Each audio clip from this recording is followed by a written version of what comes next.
Inaresto ng mga otoridad ang isa sa top 7 most wanted sa lungsod ng Urdaneta City, Pangasinan, na may kasong qualified rape through sexual assault.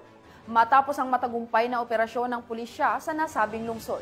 Yan ang balitang tinutukan ni Police Corporal Mark Anthony Pico. Arestado ng mga tauhan ng Urdaneta City Police Station ang isang tricycle driver sa kasong qualified rape through sexual assault sa Barangay Kasantaan, Urdaneta City. Kinilala ang suspect na si alias Elmer, 41 taong gulang, may asawa at residente ng sabing barangay.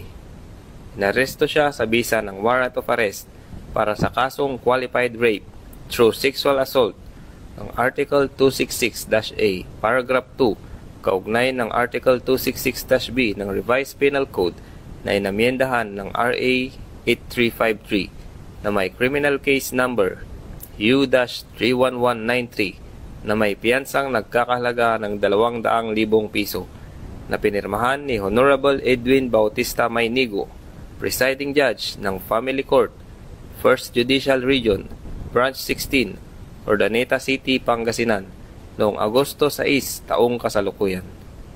Dinala ang naarestong suspect sa Urdaneta District Hospital para sa medikal na pagsusuri bago ipasok sa estasyon ng pulis para sa wastong disposisyon.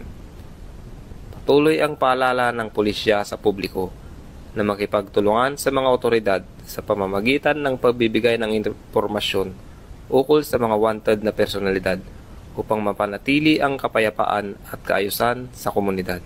Mula dito sa Ilocos Region, ako ang inyong PNN correspondent, Police Corporal Mark Anthony Pico, alagad ng batas, tagataguyod ng Balitang Pulis.